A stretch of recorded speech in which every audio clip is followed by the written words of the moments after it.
So many times lately, I've clicked on a video on YouTube, and like the video's been quite interesting. It's been like a 4-hour video, a retrospective of the Fallout games and what makes them good and bad. And I'm like, oh, okay, cool. Let me check that out. You know, something to watch. It's stuff like that I like to have on while I draw and stuff. You know, it's like having on a podcast, but it's a very specific podcast about fucking Fallout or Skyrim or whatever. And then the person doing the video has a voice like this, and they're like, "Hi guys, today I'm talking about Fallout. Fallout 1 and 2, not many people have played. A lot of people were introduced to the game Fallout 3." And it's just like, oh god. Like, fair enough, they've got like the drive to create a video and the sort of the drive also to research and have knowledge enough on the subject to make a fucking 4-hour, 5, 6, 7-hour video about a thing. But Jesus Christ, could you be more interesting? And then quite the opposite is true sometimes when you turn on a video and you just want it to be like, oh, let me find out how to take apart my old laptop so I can get the bits out. And then the person doing it goes, "Hey guys, you're checking out the Buttercup Patissy." And I just into that straight away. Like, nope, not like the dull people, the people with the dull, complete lack of personality voices. I'll give them a minute or two. I'll be like, okay, let's see what's up. And then, you know, I can only take so long listening to which is, I mean, it's difficult because it's like you do, I guess, need to find some kind of middle ground between being a dull, boring fuck fart or an over-the-top, irritating little hyperactive fuckwit. And that's where I tried to fit in. Anyway, my plan wasn't to talk about, just complain about fucking, make a video complaining about videos. It's like making a film about filmmaking, or doing a stand-up comedy show about stand-up comedy, or do a podcast about podcasting, or do about a thing, or do about that. You get it. You know, as I'm wont to do, I do that quite a lot. So I don't want to. That wasn't my plan. So let's talk about chicks with dicks instead. That's a subject close to my heart. I never, like, when I was young, ever since I was a young boy, I don't know that song. When I remember playing this game called Pico's School. Did you ever play that? I think it was on Newgrounds or something like that.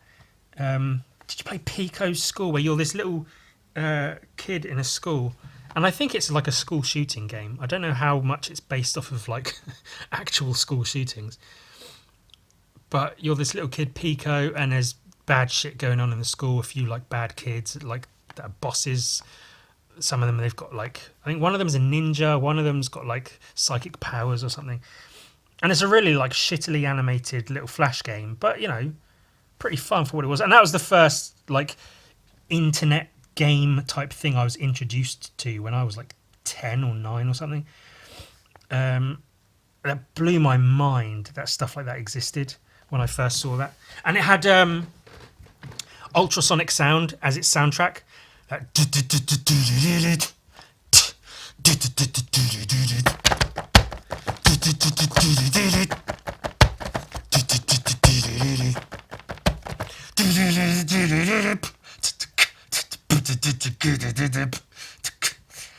That's a really cool song. I originally thought it was Rage Against the Machine, but it turns out I was wrong. It was a fun little game, and there was, in that game, in this school, you go into the janitor's closet to get like an item or something, and in the janitor's closet there's a poster on the wall that says "Chicks with Dicks," and it's like a really silly like MS Paint drawing of, you know, a girl presumably with a penis. I can't remember exactly how much detail is in it, but you know, that's basically what it is. And you know, we were like little school kids playing this on the internet in the school library, like primary school library, which is really fun. Um, and back then it's like, oh, chicks with dicks, oh, imagine that, oh, it's fucking gay. But even back then I was like, well, I mean, that doesn't sound so bad. Sounds. I mean, I was more like confused as to how does a chick have a dick? That's bizarre to me. That's crazy town. And then I around that time, I think it was around that time the South Park movie came out. But South Park was a big thing, and we got banned from looking at South Park content on the school internet, which was quite funny. And there was the whole Cartman's mum is a hermaphrodite thing, and she has a penis and a vag and all the rest of it. And so I was like, oh, okay, apparently that can happen. So chicks can have dicks. I thought, oh, that was cool. A chick with a dick. Like, yeah. Because back then I had exhibited various gay tendencies. Or not exhibited outwardly, but, internally. I was aware within myself of certain gay characteristics. So the idea of a chick with a dick was like, oh, that's not bad. I mean, I'd go as far as to say that sounds like a good thing. And I assumed it was like hermaphroditic type thing. A girl who happened to have a penis, like that was it. It didn't even occur to me, like the idea of transgenderedness was so out of my scope of imagination at that age. See, now, like a chick with a dick is like, for the most part, somebody who was born assigned male. What is it? AMB, assigned male, AMAB. Is that what it is? Assigned male at birth, and has either has or hasn't undergone surgeries and whatever, and could, in the slang, maybe not so great these days term, be called a chick with a dick. Which to me is like, gold. Give me that shit. But yeah, there's no reason for me to be talking about it. It just came to mind. And I thought, hey, that's potential content for the cast of the pod, otherwise known as a pod. Yeah. I'm drawing orcs. Orcs. Pass me the orcs. We're drawing orcs. Oh, no, not those kind of orcs, you silly goose. You silly sausage. You silly baked beans. There's a reason. It's like, it's not necessarily a gag or a joke, it's just a thing. Based on a note I'd written in my notes recently, and it requires drawing several orcs to illustrate that note. And so that's what we're doing today. It's going to be one of those things where you spend hours and hours working on these drawings or this art piece, whatever, for what amounts to one quick little like, and the dog was his wife. Just one little gag. I don't know why that's the thing, but just one tiny little gag that lasts for a split second, and you go, oh, that was relatively funny, I suppose. I don't know if it was worth all the time and effort you fucking put in to get there. I don't know if the journey was worth the destination, but hey, the important thing is that you do the shit. Yeah, it's the creation, the process is important, not the destination. It's all about the journey. So even if the joke isn't like hilarious, it's about the journey we took to get there. And I say we because we take this journey together, yeah? Like a partnership. Like a homosexual male-on-male partnership. Because we're all gay, really. And I mean, I don't know, but I'm sure some of you out there watching are going, I'm not fucking gay, don't fucking insinuate that. And that's fine, you're allowed to be that. Did you hear Kim Jung-gi died? Holy shit. That was a fuck, man.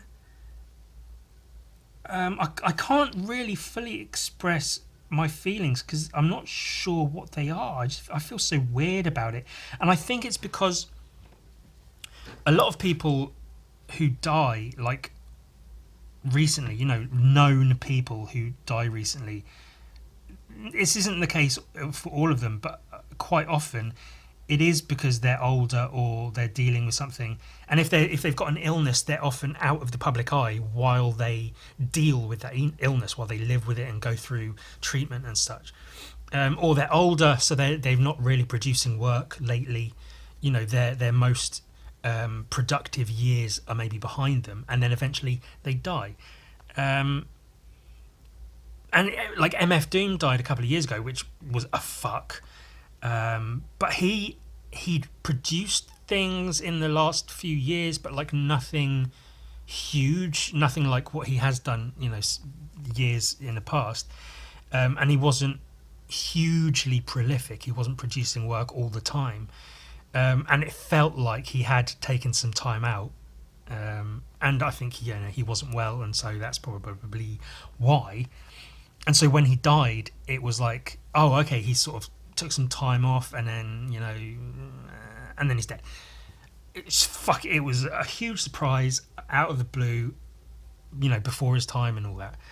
But then with Kim Jung-gi, he's been at the height of his career for like the last 5 or more years, maybe even 10, like working so regularly, like the days, if not the day before he died, he was out there producing work, streaming, doing live drawings and stuff, talking to people and classes, regular live streams and live drawing sessions and all this, just working and working and working, which I mean might have had a hand in doing him in the end. But then, and that's what makes it so weird, is he was going and going and going and going and going, producing insane amounts of insane work. But like that, and that's one thing, like the type of work he does is, insane in itself, with the detail and his drawing skills and stuff. And I don't really need to go into it, you all know what I'm talking about. But it's also the amount. Like, you see his sketchbooks and they're full, and everything he does, just pages and pages and pages. And the art books he releases are just packed with different new interesting drawings. Just the amount of work he produced is insane. And now it just stops, and that's it. And there's no more Kim Jung-gi work to be produced. Like, that's it now. And that's what I feel so weird about, is the suddenness of it. But it's just because he was going and going right up until, I think he had a heart attack. I think that's what it was. He's 47, which is like, it's not unheard of to have heart attacks at that age or around that age, but still pretty young, really, to go out that way. And so I don't know if it was like, stress induced from all of his constant work and traveling and stuff, which, I mean, it seems like he had an okay sort of life. He was doing fine. Maybe he was stressed. Maybe it was blood pressure. I'm purely speculating, but it's just that he was going and going and going, and then now it stops, and there's no more Kim Jung-gi work, which is, some artists, they put out a few paintings here and there, a show every year or whatever, but the fact that he produced work like daily, these fucking what could be considered masterpieces, and now it's just no more of that. It's all stopped now because he's gone, and it's just so weird. And that's like, I feel sad that he's gone, but it's like I say, it's hard to describe how I feel, because it's not necessarily like because I didn't know him personally. I never met the guy. Seems lovely, so I don't feel like I really can have that sense of loss necessarily that some people can. But my feelings about it are just weird, like trying to comprehend the sudden lack of that person who was so present, just so, like I say, prolific and just almost constantly out there doing things, and now he's just isn't. Which, that's what happens. That's people die. But like I say, it is different to a lot of people. David Bowie was producing work towards the end, but he was getting on in years. Stan Lee is another one who was like, he wasn't really producing, but he was here and there. He was out there, but he was very, very old. And a lot of actors that have passed away recently, they've sort of, the best moments in their career had been maybe years and years ago, and it was their time to go or whatever. But for Kim Jung-gi to just die out of fucking nowhere, fucking weird, man. Like the Queen dying was like, people had been expecting that for years because she was just old and sick and whatever. So when she finally died, it was just like, oh, okay, now she's dead. Her best years were well behind her. But for Jung-gi to die, man, fucking... What a mind blow! Zounds! Wow, look at all these comics. Hang on. Are those Gun Viking comics? Are those new Gun Viking comics? Oh, that was a good one. Yes! You may be aware that the new Gun Viking comics have been released. And this is them. Issues 4 and 5, because every fucker. Do I have a copy here? I don't have... Where's... Oh, god damn it. 1 second. Because I did this one. I'm sure this is all information you already know, but in case it's not, if you're a new viewer, hi! I did issues 1, 2, and 3 way back when in 2015. This is a reprint from 2020. From 2015. 1, 2, 3. And then when I did issue 4, I put it in here. So issues 1, 2, and 3 are here, and then 3. And then issue 4 starts here, and that's issue 4, and it's in the collected edition, the graphic novel, the first chunk, the first volume, the first 4 issues, Gun Viking, in here. And then I said, I'm working on number 5, but so many people, because I'm so famous, there are so many people asking about it, wanting a separate issue, a separate printing of issue 4, which was only available previously in here. They wanted it, so when they have their collections, they have issues 1, 2, 3, 4, and 5, which does make sense, because otherwise you've got 1, 2, 3, and the book, and 5, which is cool. But, like I say, it does make sense to have 1, 2, 3, 4, and 5. So they're all here now, and I'm just gonna fucking look at them because it's fucking boo. Stuck an advert for the 24-hour comic in there because people are buying it here and there, but I could do with shifting a few more units of that because I got quite a few more printed than I maybe ought to have. I thought more people would be into it. And anyway, it's not about that. So the story, let's go through the entirety of the story, start to finish. Gun Viking, and then he went to this place and he rode a funny, flat-faced, weird beast, and then he got to this. He shot some people. He was in a chariot and he went. That's his head's come off. That's a hand. His head's been blown up and it looks like a blown-out anus. And then he turned red and went crazy and ripped these people apart and bit that guy's head off. And they looked at a map, and she was like, oh, so it's 3 days. And he was like, we'll make it in 2. And then they ride off into the distance. Doo-doo-doo. And then 2 days later, see, they made it in 2. We found them outside the walls, sir. Oh, they've got him chained up. Oh, my God. Ah, yes, the Viking. I'm not actually going to go through the story because it's whatever. But just issue 4 is now, it's here. It's printed as a single comic. And it's quite a bit thicker, especially compared to this one. This one feels like thin and flimsy, but it's 20 pages plus a cover. But this one's 32 pages, the actual comic, I think. Maybe 34. 34. No, 32. Yeah, 32 pages of the comic.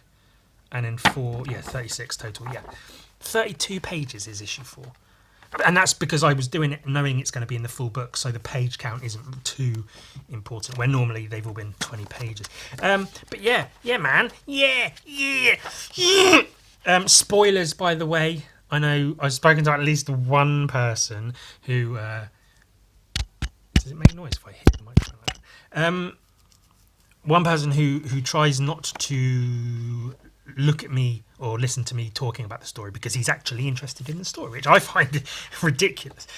So spoilers, click ahead if you care about that, because I will be having a little look through issue 5 as well. This is the flashback episode, raping and pillaging, burning down of villages, and then a cosmonaut stuck in a tree in a Viking land. That's madness.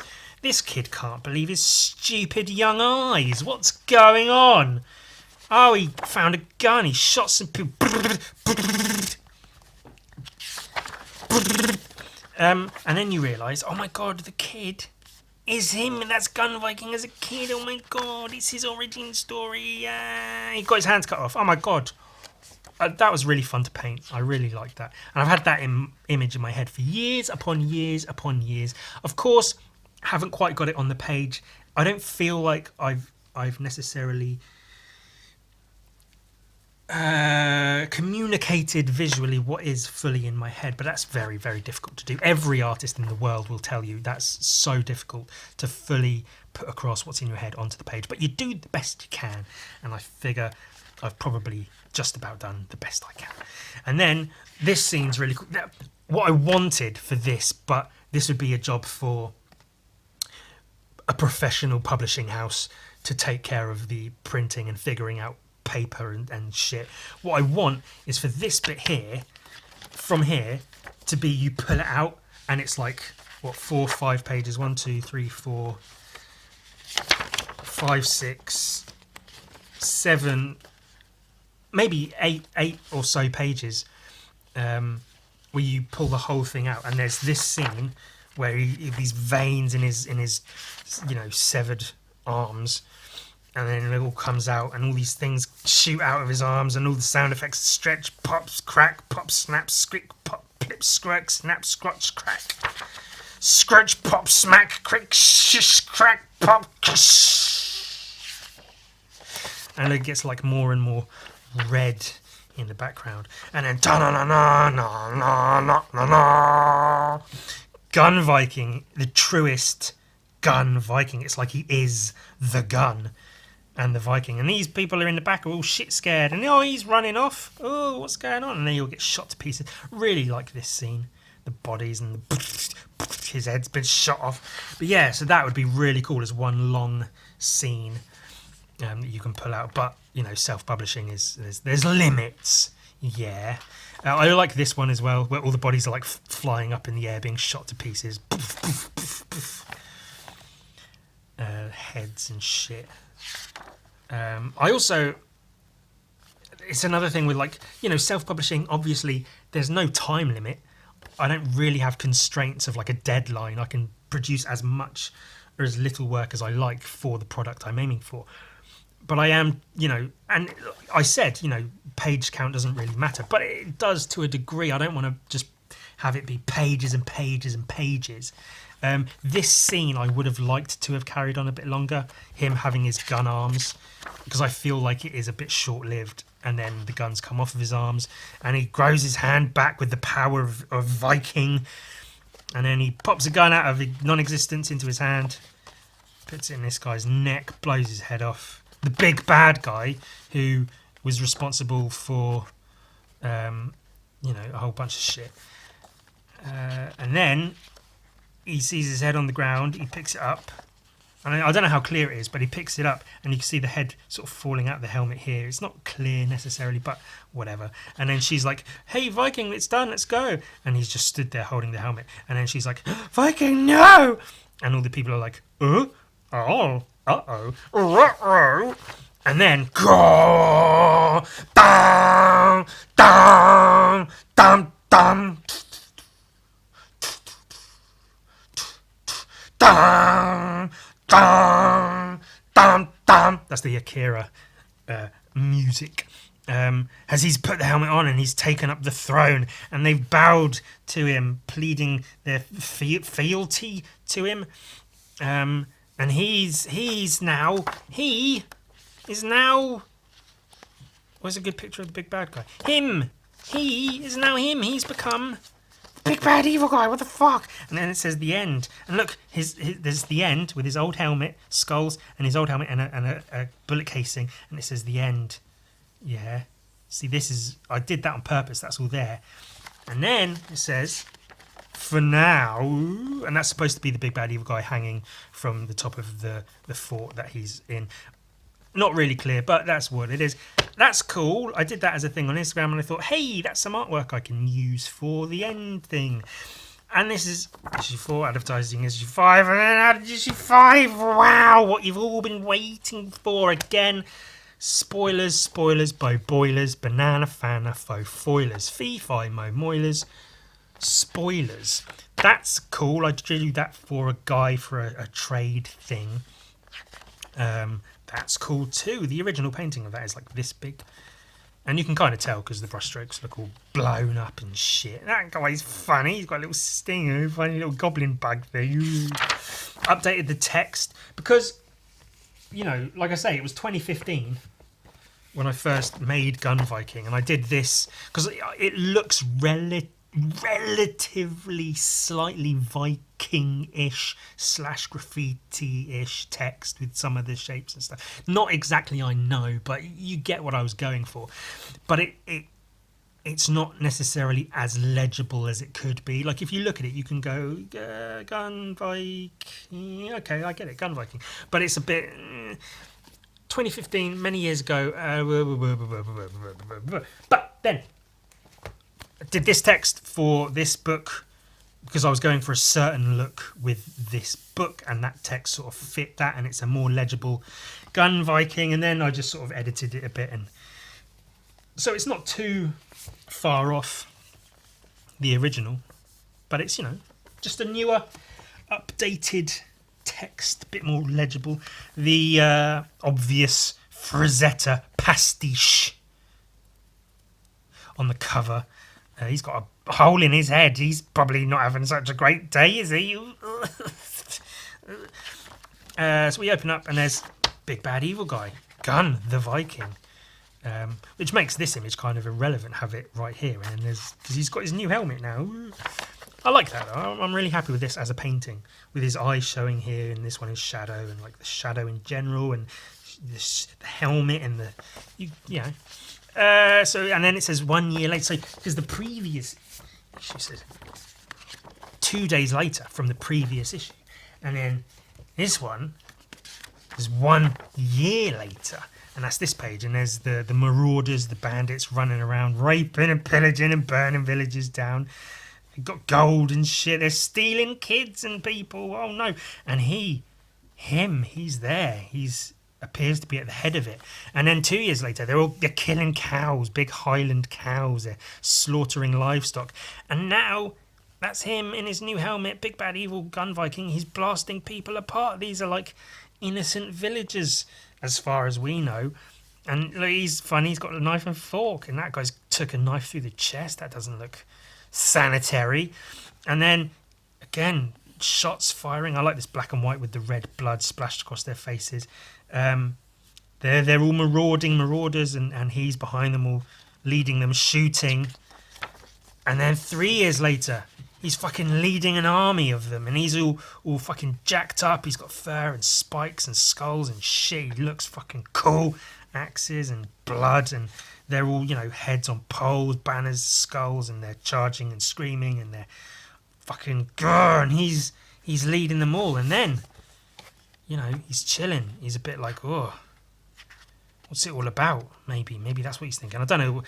Well, this is just, I had space, and I was like, hey, maybe I'll fucking paint a rat and draw a funny little lizard. There's no relevance, but I'm going through the story just because, and again, spoilers, but it's a finished product and I'm happy with it, so I'm showing it off. Fuck you. And then his thoughtful me time in his stone chair with his, you know, he's sort of like in the darkness reflecting on his helmet, rats and lizards and crows around him in the fort. And then his thought time is interrupted. Oh, we found it. You're certain? We're almost certain. It has to be. There's nothing else it could be. And then he grabs his helmet's gone from the plinth. He's got it, and he's going, show me. And then he's leaving the fort behind him. This could be painted a bit clearer. That could be a darker black with a brighter lights in the windows to make it stand out a bit more. But hey, whatever. He's riding on his horse with a spiky horse helmet. He's got his helmet, and he's riding, and he's... and then they're like, so he's just gone then? Yeah, I guess so. So what do we do now? Shrug. He's just fucking left him. He's left him to travel. This should probably have been moved around, like more thought put into page layouts. That's something I need to work on a little bit, is knowing which page is going to be where when you turn it.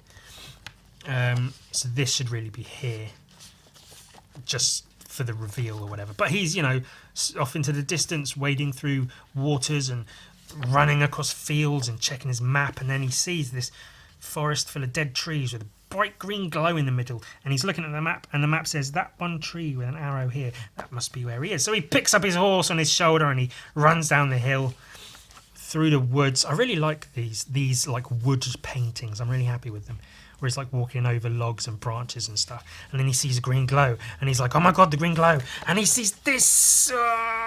This is one of the best paintings in any Gun Viking comic at all. It goes in order of how good they are. That's probably the number one. The number two is One-Eyed Snow Tiger, which is a, you know, still possibly one of my favourites. It may be joint one place. And then second/third place is the cover of number 3, because that's really fucking cool. And then there's a few other bits I like this page, this panel specifically. This page is cool, but this panel with them all being chopped to pieces is really cool. But this is definitely one of the best paintings in the entire saga to date. Really, really happy with that. That's like, I think in general when artists talk about, you know, how much they are able to communicate what's in their head onto the page, as I was saying earlier, I think they will mostly agree that, like, if you can get 60 to 70% of what's in your head, you're doing really, really fucking good, because it's really difficult to get that. 50 to 60% is probably average among better artists. They can probably get out about, you know, half, just over half of what they're going for. This panel in particular, I feel, is maybe getting towards like 70-80% of what was in my head when I did this. Like, that's so close to what I envisioned this panel looking like, and I'm really, really happy with it. So that's something. And then that's which is a huge drop off. You see this like extravagantly painted, luxurious, like well imagined image on the page, and then that becomes that as it shrinks down, and you realise it's in a tree surrounded by some weird cult dancing and singing around it, and look at the ground, and it's all like glowy. There's like an underglow, a green glow under them all on their little feeties and the flowers and stuff. And then this guy's like, Sister Agnes, are you and she points, and he's like, no, it can't be. It is he, the god Viking. He has come to us. And she's like, oh my god, she can't believe it. And he's happy as Larry, and he's like, oh, I can't believe it. Ooh. Look at his tiny little legs compared to his enormous body. I like the helmet, the curve on the helmet there. And then he says, bind him! I like the arm coming in here. That doesn't make sense. How long's his fucking arm? That's insane. And his tiny little head, his head's shrunk with surprise. He's like, oh, what's going on? And then they all fucking... I did this page. I was painting it during a podcast. It's quite cool. I'm happy with how it's come out.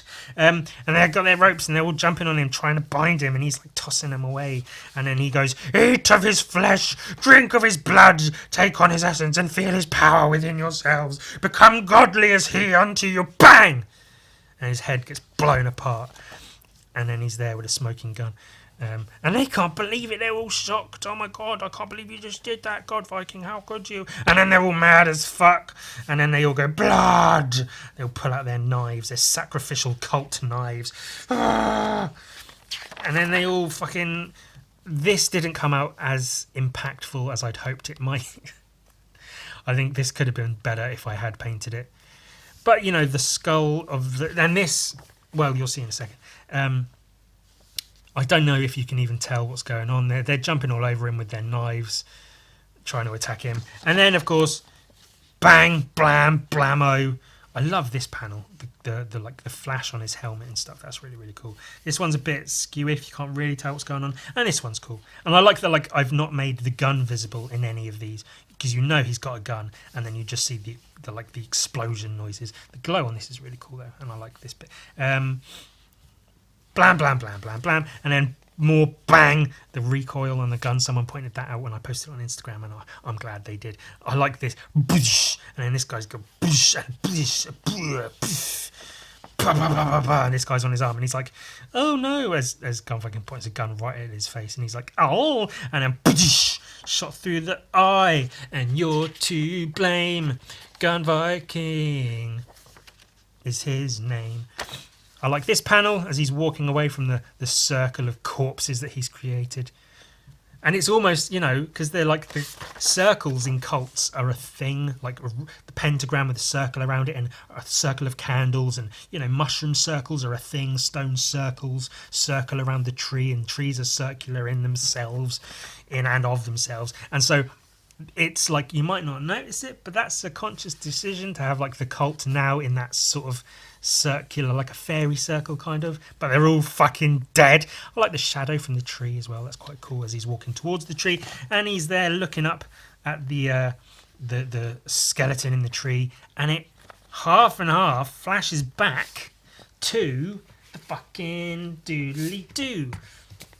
Where's issue? Fuck. Oh, I've lost issue. Fuck. Where did it go? That's the cosmonaut in the tree. And that's him. As you see, he's looking at that, because that's what he's found. He's managed to get back to the tree where it all started, with the original gun at the base of the fucking... And he's there. So now he's at the tree, and he's like looking around the tree, knocking on the tree, just looking like, well, now what? Like, I've gotten to this tree, and evidently, you know,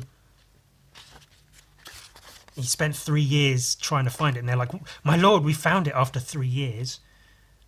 And then they send him on his way, and he tracks it down. The one tree, that one... See, the whole story, it's coming together. It started out, literally, this first page is... This is literally how it started out. I wanted to paint a comic like this and like this. Muscles and guns and heads getting blown off. Shoot, bam, plow, whatever. Skeletons, zombies, and guns, fire, axes, and oh god, fucking yes, let's go. That's all I was going for.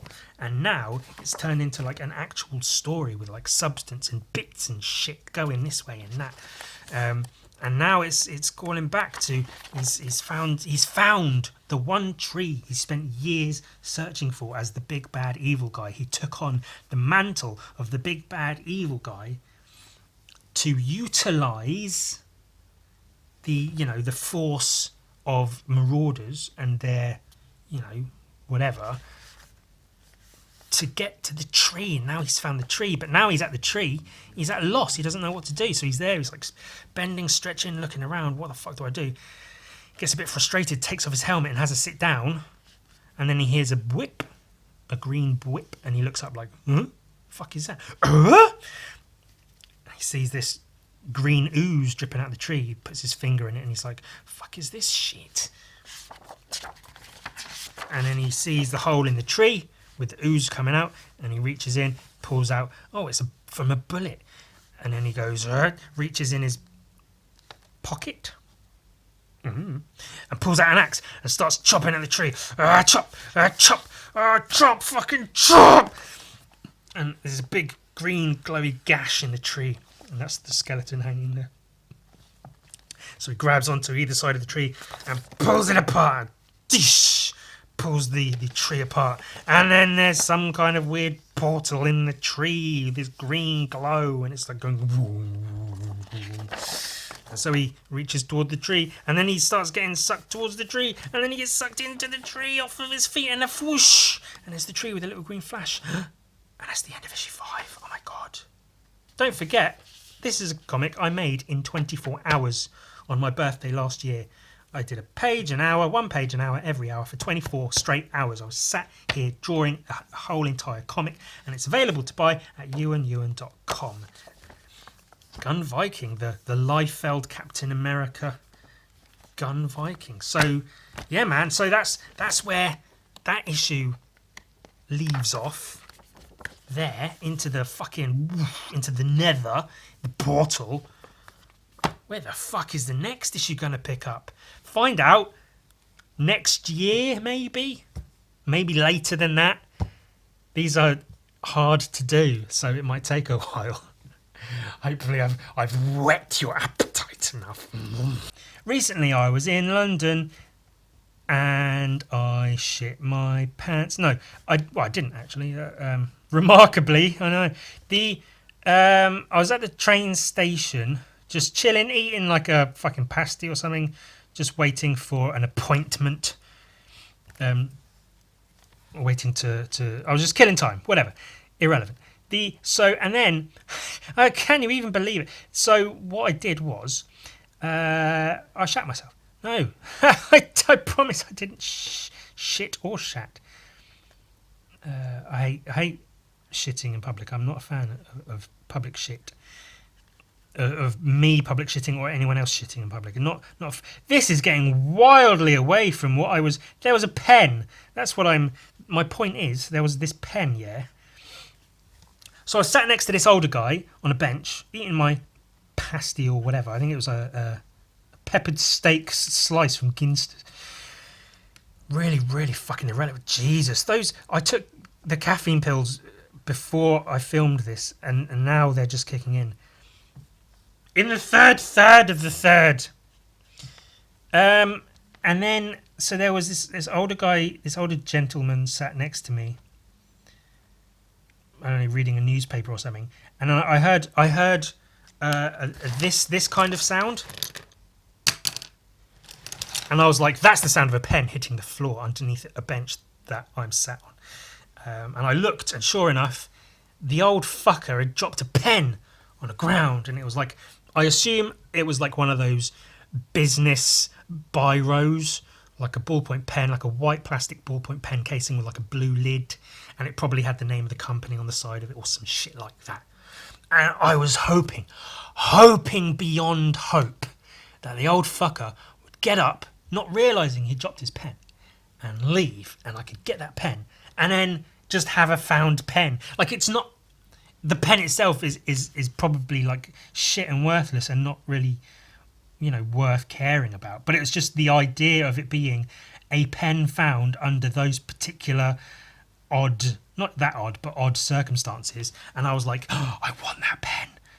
There's nothing I want more in the world right now than that pen. And I was hoping the old man would fuck off. I just wanted him to fuck off. Why couldn't he die? Why did you take Kim Jung-gi? Why couldn't you take this fucking old man? It's a bit of a cruel thing to say, but I don't give a fuck. But then I sat there for like another 10, 15, maybe even 20 minutes, sort of waiting and hoping that the guy would fucking go, and he didn't. And it got to the time of I had to go because I had an appointment that I had to keep. I couldn't just hang around anymore. So I had to leave, and the pen was still there, and I couldn't get it, and it really upset me. I was more upset about that than I was about hearing Kim Jung-gi died. Oh, is that all I'm going to do now? Just constantly make reference to that? Maybe I might. I don't know. Whatever. Are you using a different pen right now, Ewan? That's weird. Yeah. What of it? Because I'd have made approximately one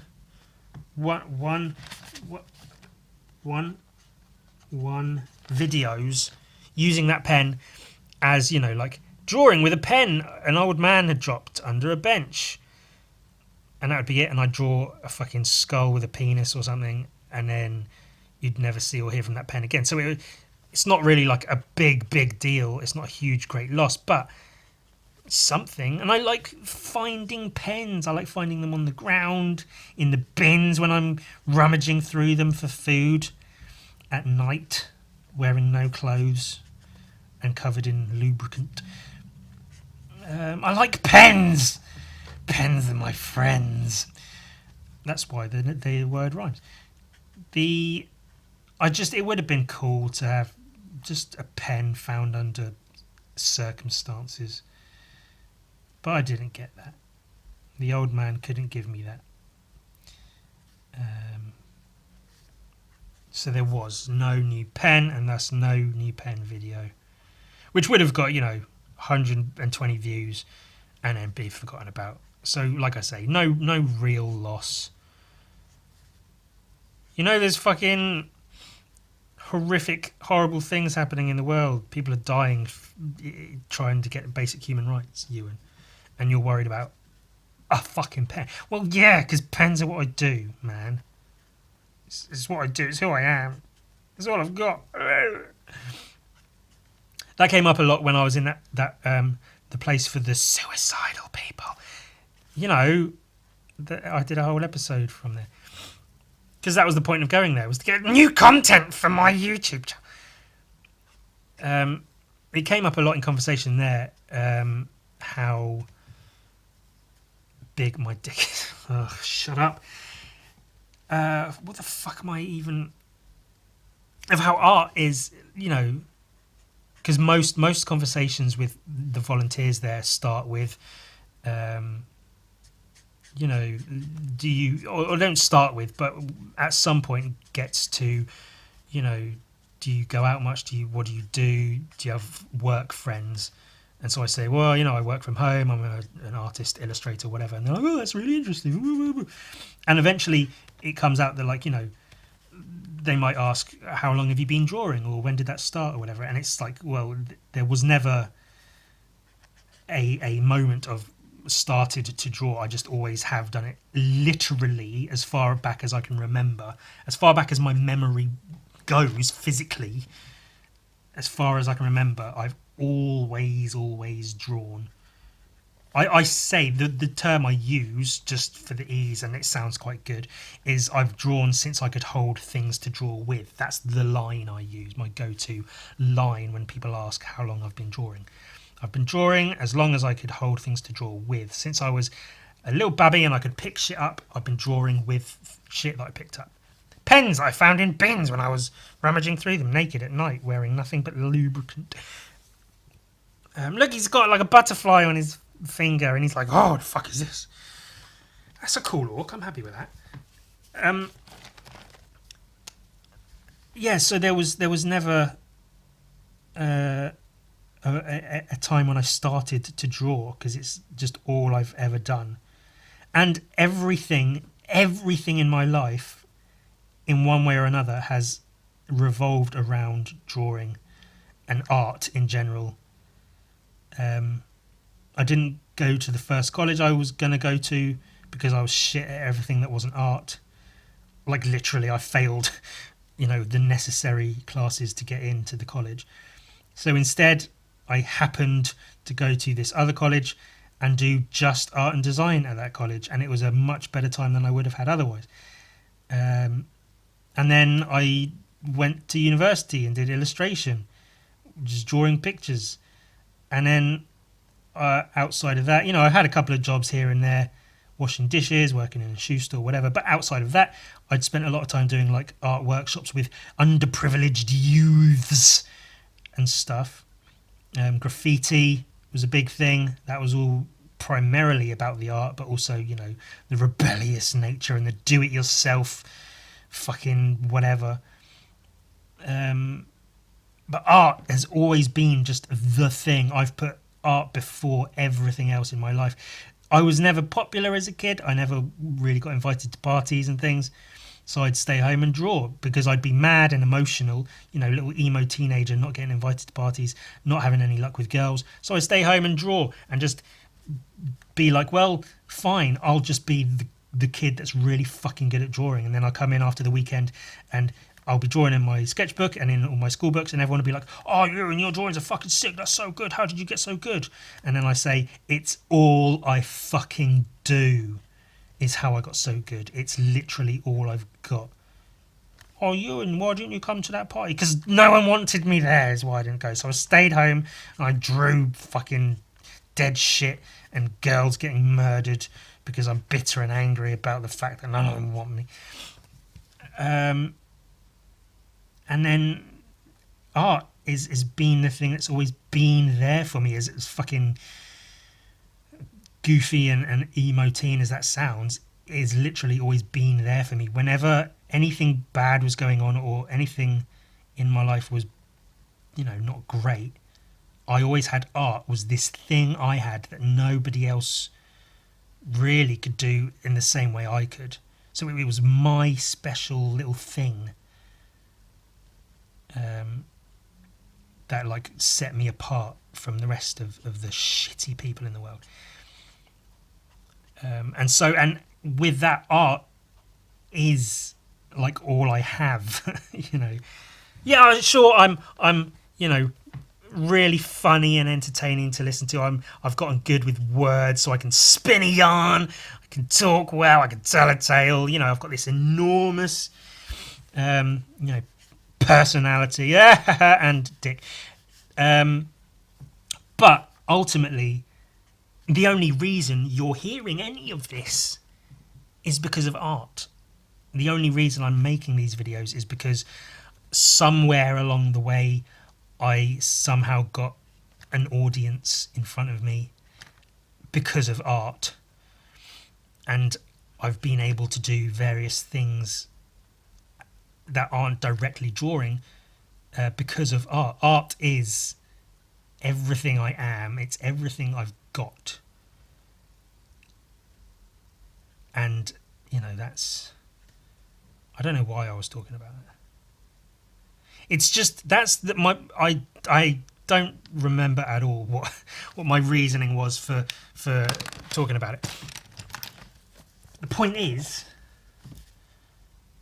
I'm just a big fucking artist, yeah.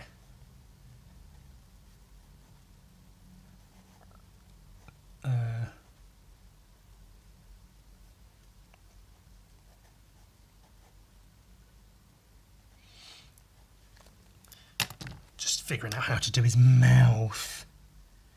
I want teeth showing, but...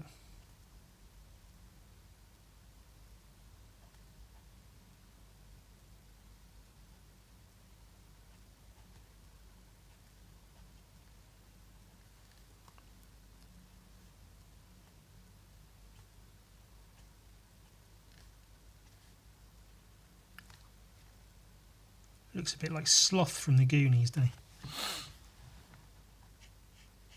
Well, that took a nosedive. Jesus. I was almost entertaining then for a minute. And then I stopped. Stopped dead. Deader than Kim well, you know. Oh, the jokes I could tell. If I That's the problem with social media and being in the position I'm in, where I do rely on my social media presence to make my living, where I sometimes wish I didn't, for the fact that I want to make jokes about things that people don't want to see me making jokes about.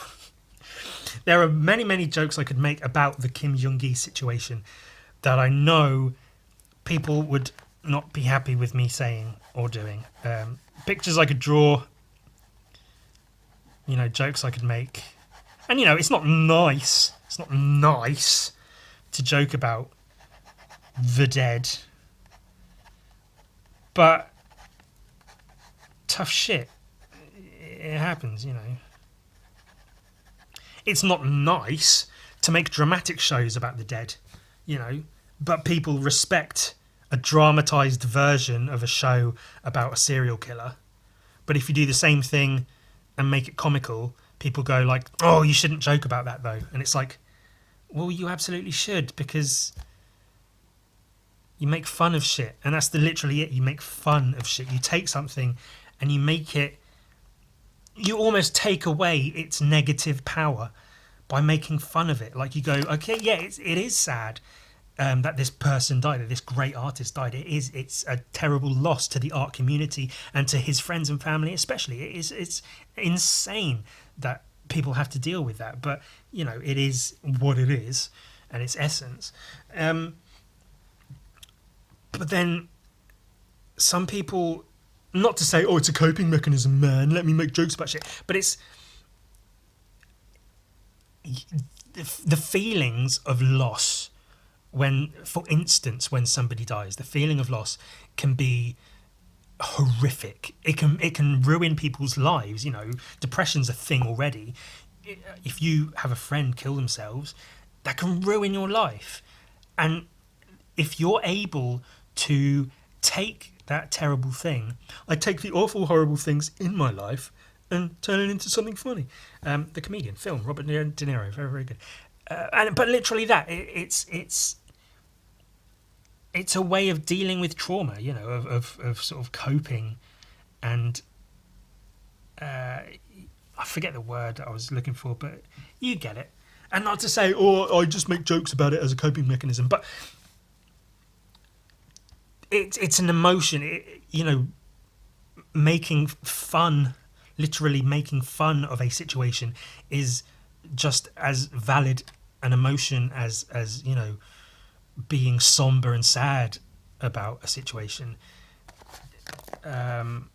Obviously, you have to take into account people's feelings about it, and there is at least some sort of certain amount of time that you kind of have to leave before you start making jokes about a thing. But in essence, you have to be able to laugh at any bad situation. And you laugh at the situation. You don't laugh at, haha, people are grieving. His kids don't have a dad anymore. That's not what you do. But you laugh at the situation, almost like you laugh at death. And so you don't allow. It's like, I have a lot of issues with a person that caused me a lot of trauma in my life, in my early life. And as much as I hate to admit it, that person has a great deal of control over my life today based on me acting in certain ways and exhibiting certain behaviours through trying not to be like this person.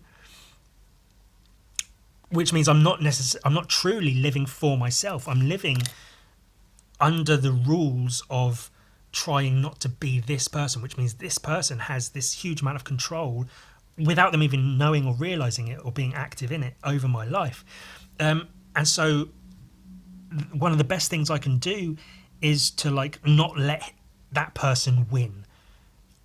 I've got to be like the truest form of myself. Fucking swear and talk about chicks with penises and whatever. I've got to do that to not let the fuckers win. I've got to be as true to myself as possible to not let the cunts get me down, because the cunts will get you down, and there's enough of them in life that they'll ruin your life. They will literally ruin your life. All the people in charge, they're not trying to help you at all, and they're making shit a lot worse for all of us. And one small way you can have some kind of power is to take those situations and not let them beat you down. It's easy, sometimes it's easy to get sad and depressed about certain things, but in that way you give those things power over you, and then they can control you in that respect. And it is a difficult balance. I'm not saying you should laugh at everything always, but for instance, I know my dad, a year or so before he passed away, he had a heart attack, and I made him a card that said, it was I drew a picture of I'll try and very roughly, I've spoken about this before, I know, but whatever. So it was a card like this, and there was like see, my dad was a taxi driver, so there was like a little taxi here with a guy out the window looking really scared. That's a really scared face. Oh my god! Oh, and it was like driving over a hill, like off the ground, like driving over a hill, buildings here and here, and like a giant monster heart with its fucking whatever those bits are called that stick out the top of the heart. Big monster hands, big monster mouth. Ah! And then I had text here, so the card was actually more like this, and it said, "When hearts attack," and then in brackets it said taxi drivers, because he'd had a heart attack and he was a taxi driver, and so it was when hearts attack, and that was like, the movie spooky action monster movie text, taxi drivers, and it was a giant monster heart attacking a taxi driver in his little car, and that was a card I made, drew that, sent it to my dad to say, like, get well soon. And he loved it. He thought it was hilarious. And because he was like that, I didn't get to see him when he was in hospital after that. But apparently, as is standard for my dad, he was like making the nurses laugh and stuff, because he was, a big fat funny man, big fat Scottish funny fat big man. And so he was chilling in the hospital after his heart attack, being fucking funny. So I knew I could send him a card making fun of heart attacks, not making fun of the fact that he had a heart attack necessarily, but making fun of heart attacks in general. And I knew he'd like it. So you've got to sort of play it by ear and know your audience and whatever, but there's absolutely is room for humour in, dire situations. I mean, there's the old story of to make everything about Hitler and the Holocaust. I was going to say the apocalypse, the Holocaust. There is that story of like women in the concentration camps either making or finding or smuggling in makeup, and just that small act of like having a bit of blush or a bit of lipstick gave them a sense of life, a sense of control within this insane, ridiculous, dire situation they were in. And making fun of things is that same thing. It's a sense of control over a terrible, dire situation, and that's why I should be able to make jokes about Kim Jung-gi dying without people getting pissed off at me for it. For my own selfish ends. That's what it all boils down to.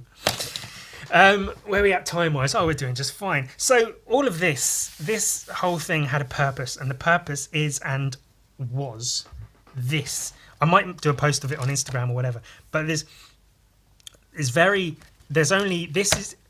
there'll be a caption at the top that says, the only proper way to name orcs, or orcs, or if it's Warhammer 40,000, orcs, with a K, Dr. Mandrake with a K.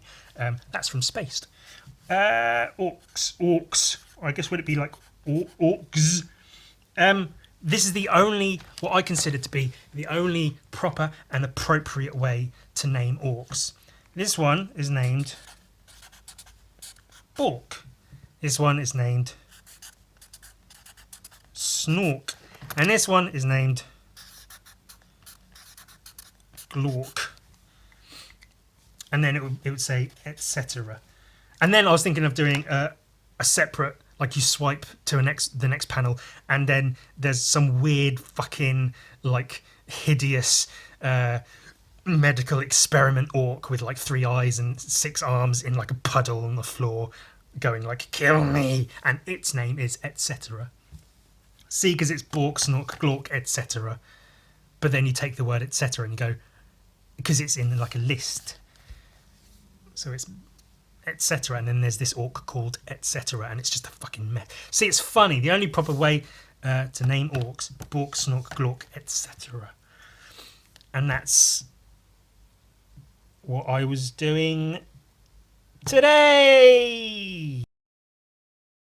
I had stopped recording and I was just adding a few little details here and there. And I did think it's probably worth saying, because this subject matter is a bit heavy, a bit serious, and I know some people may have things to say about it, but I guess ultimately maybe it's best to work on the basis of making fun of your situation. It's probably easier and more sensible in general to make fun of like your own dead relative or something, because it's hilarious, obviously, rather than somebody else's. Because obviously, for instance, Kim Jung-gi is a dad and was a dad and a husband and a friend to a lot of people and an inspiration to fucking millions and millions of people. With that in mind, it's maybe not my place to make fun of his death. Although maybe there is some leniency with public figures. You know, he was a public figure and is therefore, you know, not necessarily that he deserves it, but he is at least in a position where he's open to be criticised and made fun of to a degree. It might come across as being shitty, but whatever. But I guess final thought on that is just probably best to make fun of your own situation as opposed to another person's specific situation, or maybe the situation as a whole, dead people, as opposed to this one dead person. Unless that person happened to be a Nazi, in which case, fuck 'em.